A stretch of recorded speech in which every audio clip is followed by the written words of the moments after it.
안녕하세요. 오늘은 친구랑 장을 보러 가기 전에 어떤 거를 사야 될지에 대해서 대화를 하는 영상을 가지고 왔어요. 대충 흐름은 미안해. 나 10분 정도 늦을 것 같아. 아니야, 괜찮아. 나 먼저 그럼 장 보고 있을게. 근데 우리 뭐 사야 되지? 우리 불고기랑 잡채 하기로 했으니까 이거랑 이런 거를 사야 돼. 나 혹시 몰라서 이거랑 이거는 가지고 왔는데 충분할까?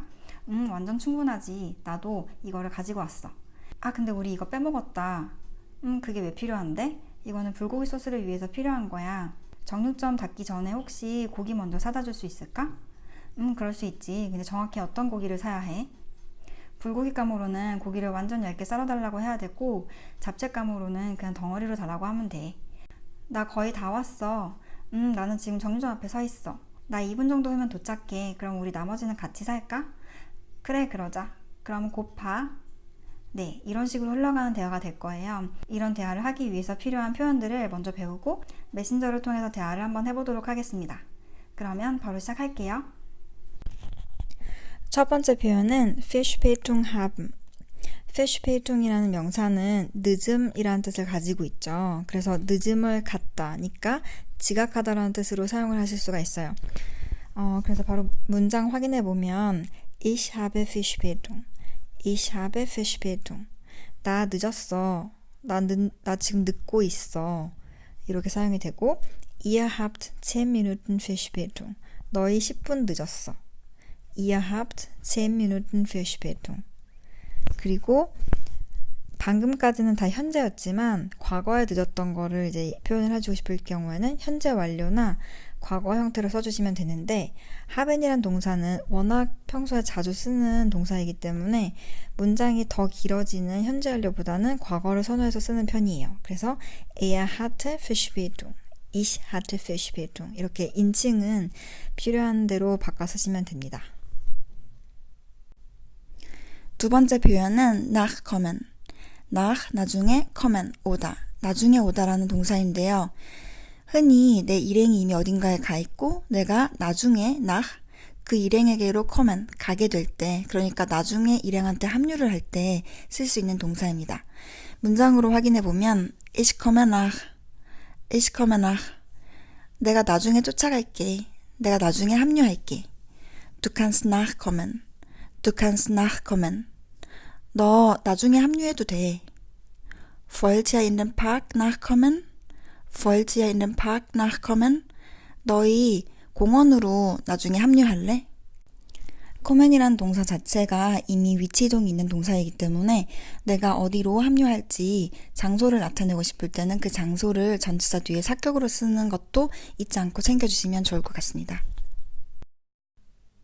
세 번째 표현은 für alle Fälle. 여기에서 Fälle는 fall이라고 하는 명사의 복수형이죠. fall은 원래 경우라는 의미를 가지고 있어서 요 für alle Fälle라는 것을 직역을 해보면 모든 경우를 위해서라는 의미가 되겠죠. 그래서 얘를 의역을 하면 혹시나 해서라는 뜻이 돼요. 모든 경우를 다 생각해봐서 혹시나 해서 이렇게 되는 거니까.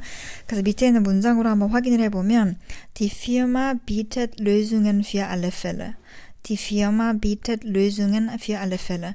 여기에서는 제가 좀 아까 직역했던 것처럼 펠레를 경우라고 바로 해석을 하시면 되는데 그 회사는 모든 경우를 대비한 해결책을 제공한다 라고 해석을 하시면 되고, 두 번째 문장 같은 경우에는 Für alle Fälle bin ich früher aufgestanden.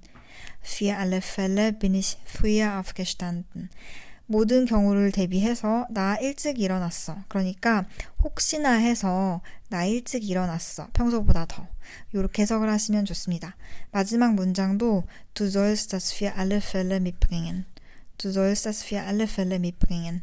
너 그것을 모든 경우를 대비해서 가지고 와야 돼. 혹시 모르니까 너 그거 갖고 와. 이런 식으로 해석하시면 됩니다. 네 번째 표현은 reicht das aus? 충분해? 라고 하는 표현인데요. 동사 원형을 살펴보면 ausreichen이고 이 중에서 reichen 같은 경우에는 닿다라는 의미를 갖고 있죠. 그리고 aus는 끝까지라는 의미를 갖고 있으니까 합치면 끝까지 닿다. 그러니까 충분하다라는 의미를 갖게 돼요. 문장으로 쓰임을 한번 확인을 해보면 Für die Reise habe ich 100 € mitgebracht. 나 여행을 위해서 100유로를 가지고 왔어. Reicht das aus? 그거 충분할까? Willst du mehr Eier? 너 계란 더 원해? Nein, 아니. 2 Eier reichen mir vollkommen aus. Danke. 계란 2개가 나한테 완전히 충분해. 고마워. 네, 이런 상황에서 우리나라 말로 했을 때 충분해, 넉넉해 이렇게 표현하고 싶을 때 사용하시면 됩니다. 5번째 표현은 fehlen이라고 하는 동사인데요. 빠지다, 없다, 부족하다의 의미를 가지고 있어요. 이 동사에서 나온 fehler라고 하는 명사를 아마 많이 들어보셨을 텐데 보통 실수, 잘못함이라고 해석이 되죠. 밑에는 문장으로 확인을 해보면 Mein Lieblingsbuch fehlt. Mein Lieblingsbuch fehlt. 내가 제일 좋아하는 책이 없어. 그러니까 뭐 예를 들어서 이사를 할 때 짐을 다 챙겼는데 나중에 보니까 내 그 제일 좋아하는 책이 없더라. 이런 의미로 사용을 하실 수가 있고, 그리고 du fehlst mir. Du fehlst mir. 너가 나에게 없어. 네가 나한테 부족해. 라는 것은 곧 내가 너를 그리워하고 있어. 라는 의미로 사용이 가능하죠. 그리고 mir fehlt die Kenntnis über die Risiken. Mir fehlt die Kenntnis über die Risiken. 리지켄은 위험이란 뜻이고, 그래서 위험에 대한 Kenntnis, 지식이 mir, 나에게 fehlt, 부족해. 이런 식으로 사용할 수 있어요. 6번째 표현은 wofür 혹은 wozu brauchst du das? 그게 왜 필요해? 라고 하는 문장인데요. 여기에서 지금 wofür랑 wozu는 사실 그렇게 큰 차이가 없어요. 그렇지만 둘 사이에 작은 뉘앙스의 차이가 있기 때문에 그거를 중점적으로 한번 볼게요. 밑에 있는 문장 보면 wofür brauchst du das Geld? 너 그 돈 왜 필요해? 라고 물어본 거죠. 이렇게 wofür 라고 물어봤을 경우에는 답을 für를 이용해서 대답을 해주시면 돼요. 그래서 für ein neues Handy. 새로운 핸드폰을 위해서. 그런데 wozu brauchst du das Geld? 물어봤을 경우에는 쭈로 물어봤으니까 역시 쭈 부정사로 대답을 해주시면 돼서 mir etwas zu kaufen. 나 뭐 좀 사려고 이렇게 대답할 수 있겠죠. 지금 두 가지 문장을 물어봤을 때 각각 대답이 다른데 그 차이는 wofür는 뭔가 콕 집어서 대답을 해야 하지만 wozu 같은 경우에는 조금 더 뭉뚱그려서 대답을 할 수 있다는 거거든요. 그리고 이거랑 또 비슷하게 쓸 수 있는 표현이 바로 warum 이거든요. 그래서 warum brauchst du das Geld? 이렇게 물어봤을 때 대답은 좀 아까 얘기했었던 핸드폰을 위해서 혹은 뭐 좀 사려고 라는 대답보다도 더 광범위한 대답을 들으실 수가 있어요. 예를 들어서 내가 사는데 돈이 필요하니까 라든지 네. 그래서 내가 어떤 대답을, 얼마나 정확한 대답을 듣고 싶은지에 따라서 선택해서 사용을 하시면 됩니다. 7번째 표현은 magst du mal? 뭐뭐 좀 해줄 수 있을까? 라고 하는 표현인데요. 이 문장에 사용된 mögen이란 동사는 다른 동사를 원형으로 후치시키면서 가지고 올 경우에 화법조동사로서 추측의 의미를 갖게 되잖아요. 그렇기 때문에 뭐뭐 좀 해줄 수 있을까? 없을까? 이렇게 추측을 하면서 자연스럽게 공손하게 부탁을 하는 표현이 돼요. 그래서 이제 보통 kannst du 뭐뭐 좀 해줄 수 있어? 라는 표현을 되게 많이 사용을 하시는데 우리나라 말에서도 이것 좀 해줄 수 있어? kannst du? 혹은 이것 좀 해줄 수 있을까? magst du? 이렇게 두 가지 다 똑같은 내용이지만 살짝 뉘앙스 다르게 표현할 수 있는 것처럼 독일어에서도 부탁을 할 때 이렇게 다른 버전으로도 부탁을 할 수 있기 때문에 이것도 같이 사용해 주시면 좋을 것 같아요. 밑에 있는 문장으로 보면 Kannst du mal die Tür zumachen? 문 좀 닫아줄 수 있어? Magst du mal die Tür zumachen? 문 좀 닫아줄 수 있을까? 이렇게 차이가 살짝 있어요. 그렇지만 결국 물어보는 내용은 같죠. Mögt ihr mir mal einen Teller bringen?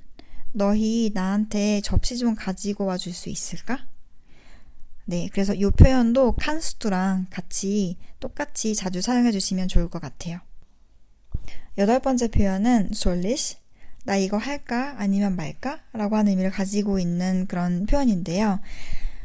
보통 졸렌이라고 하면 뭐뭐를 해야만 한다라고 외우시는 분들이 굉장히 많더라고요. 그럴 경우에는 졸릿이라고 말했을 때 내가 이거 해야만 해? 나 이거 해야만 하냐? 이런 식으로 조금 공격적으로 들릴 수가 있어요. 잘못 그렇게 뜻을 외운 경우에는. 그치만 졸렌이란 동사에는 내가 아닌 남의 의지를 반영한 그런 동사 의미를 가지고 있기 때문에 졸릿이라고 물어봤을 경우에는 내가 이거 할까 말까 너의 의견을 얘기해줘. 네가 하라면 하고 하지 말라면 안 할게 라고 하는 상대방의 의사를 묻는 그런 표현인 거거든요. 그래서 일상생활에 굉장히 많이 쓰여요. 밑에 있는 문장으로 확인을 해보면 Soll ich dir einen Tee kochen? 내가 너한테 차 좀 끓여줄까? 네가 싫다고 하면 안 끓이고 좋다 하면 끓일게. Was soll ich machen? 나 어떻게 해야 되지? 나한테 조언 좀 해줘. Wen soll ich fragen? 나 누구한테 물어봐야 해? 네가 좀 알려줘. Wem soll ich das geben? 누구한테 내가 이거 줘야 할까? 네가 알려줘. 이렇게 내 의견이 아닌 남의 의견을 참고로 하고 싶을 때 쓰면 좋은 표현이기 때문에 일상생활에서 굉장히 많이 쓰여요. 9번째 표현은 so a wie be, be처럼 아한. 흔히들 소위 원급 비교라고 부르는 표현인데요. 아 자리에 형사를 원급으로 쓰고 그리고 배 자리에 비교 대상을 넣어주시면 돼요. 여기 아는 괄호 속에 들어있잖아요. 그렇다는 것은 아를 빼고 써도 된다는 뜻인데 그럴 경우에는 소위 배가 되어서 배처럼 그렇게 라고 해석을 하실 수 있어요. 문장으로 확인해 보면 Die Wassermelone ist so süß wie Zucker. 수박이 so süß, 그렇게 달아, wie Zucker, 설탕처럼. Das Kind ist so groß wie ein Erwachsener. 그 아이가 so groß, 그렇게 커, wie ein Erwachsener, 성인처럼. Das Internet in Südkorea ist doppelt so schnell wie in Deutschland. 이 문장에서는 조를 그냥 조로 사용을 하지 않고 그 앞에 도펠트라고 하는 부사를 넣어줬죠. 그래서 이 자리에는 두 배라는 뜻의 도펠트뿐 아니라 dreimal, viermal, fünfmal 등등 여러 가지 몇 배에 해당하는지를 넣어주실 수 있어요. 혹은 fast처럼 거의란 뜻에 해당하는 부사도 넣어주실 수 있거든요. 그러면은 doppelt so schnell이라고 하면 두 배만큼 그렇게 빠른 이란 뜻이 되겠죠. 그래서 wie 다음에 나오는 in Deutschland, 독일에서 보다 두 배만큼 더 빨라 라고 해석을 할 수가 있어요. 마지막 문장은 Deine Schwester sieht so wie du aus. 너의 여자 형제가 aussehen, 그렇게 보인다, so wie du, 너처럼. 그러니까 너의 여자 형제는 너처럼 생겼어. 이렇게 so 뒤에 형사를 넣지 않고도 사용을 하실 수 있어요. 10번째 표현은 lassen, 뭐뭐를 해달라고 하다 혹은 뭐뭐를 하라고 시키다 라는 표현인데요. 보통 내가 직접 하는 일이 아니고 다른 누군가를 통해서 어떤 일이 되어져야만 할 경우에 그때 lassen을 사용을 하죠. 밑에는 문장으로 보면 Ich muss eine Rechnung erstellen lassen. 나는 한 영수증을 발급하도록 시켜야 한다. 그러니까 우리나라 말로 예쁘게 의역해보면 나는 영수증 하나를 발급받아야만 한다가 되겠죠. 그래서 보통 우리나라 말에서 뭐뭐를 받다라든지 뭐뭐를 시키다라든지 하는 식으로 쓰이는 경우에 lassen을 써주시면 돼요. Er möchte eine Pizza liefern lassen. 그는 피자 하나를 배달시켰다. 내가 직접 배달하는 거 아니고 다른 사람이 배달해주는 것을 내가 시킨 거니까 여기서도 역시 lassen이 들어가야 하고 Du hast den Tee ziehen lassen. 너는 그 차를 우러나도록 시켰어. 내가 우러나는 거 아니고 차가 우러나는 거니까 역시 여기서도 lassen을 쓰셔야겠죠. 그래서 어쨌든 내가 하는 게 아닌데 다른 사람한테 이렇게 하도록 만들 경우에 lassen을 써주실 수 있어요. 11번째 표현은 Ich bin da인데요. 다가 여기에 라는 의미를 갖고 있기 때문에 Ich bin da 라고 말하면 나 여기에 있어 혹은 나 도착했어 라는 뜻을 갖게 돼요. 문장을 봐보면 Ich bin in 5 Minuten da. 나 5분 후에 여기에 있어. 그러니까 나 5분 후에 도착해 가 되고 Er ist fast da 라고 하면 fast가 거의라는 뜻을 가지고 있기 때문에 그는 거의 여기에 있어. 그러니까 그가 거의 도착했어 가 되겠죠. Wir sind da 라고 하면 역시 우리는 여기에 있어. 우리 도착했어. 이렇게 표현하시면 됩니다. 그럼 이제 방금 배운 표현들을 가지고 메신저를 통해서 대화를 한번 해보도록 하겠습니다.